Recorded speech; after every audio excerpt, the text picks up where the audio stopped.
ሰላምታዬ በያላችሁበት ይድረስ ብያለሁ። የፍርሃትን ታሪክ ዛሬ ላጫውታችሁ። ከአንድ አካባቢ የሚኖሩ ተራራ አካባቢ የሚኖሩ ሰዎች ነበሩ። ከዛ እየኖሩ ሳለ ከተራራው ላይ በጣም ከባድ ድምፅ ይሰማሉ።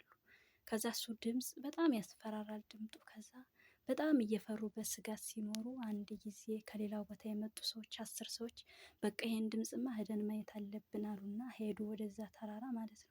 ከዛ አምስቶች ግማሹ መንገድ ላይ ሳሉ ፈርተው ተመለሱ። ከዛ አምስቶች አይ አንመለስም አሉና ወደ ተራራው ወጡ። ከዛ ተራራው ድምፁ ዘንድ ሊደርሱ ሲሉ አራቶች ፈሩና ተመለሱ። አይ አንደኛው እኔ አልመለስም በቃ መሄድ አለብኝ አለና ጨክኖ ሄደ። ከዛ ሲሄድ ወደዛ ድምፅ እየቀረበ ሲሄድ ወደ ድምፁ እየቀረበ ሲሄድ ድምፁ እየጎላ እየቀረበ ሲሄድ ሲያየው ትንሽ ነገር ነው። ከዛ ምንድነው ብሎ እየተጠጋ ሲሄድ ከዛ በእጅ የሚያዝ ነገር ሆኖ አገኘው። ከዛ አንተ ምንድነህ እንደዚህ ሆነህ?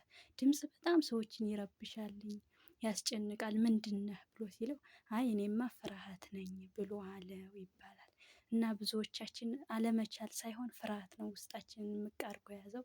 እናላችኋለሁ አንፍራ፣ እንጠንክር፣ እንማር፣ እንወቅ። እኔ አውቄ አይደለም ግን በቃ መማር አለብን፣ መቻል አለብን፣ ማወቅ አለብን በሚለው ነው።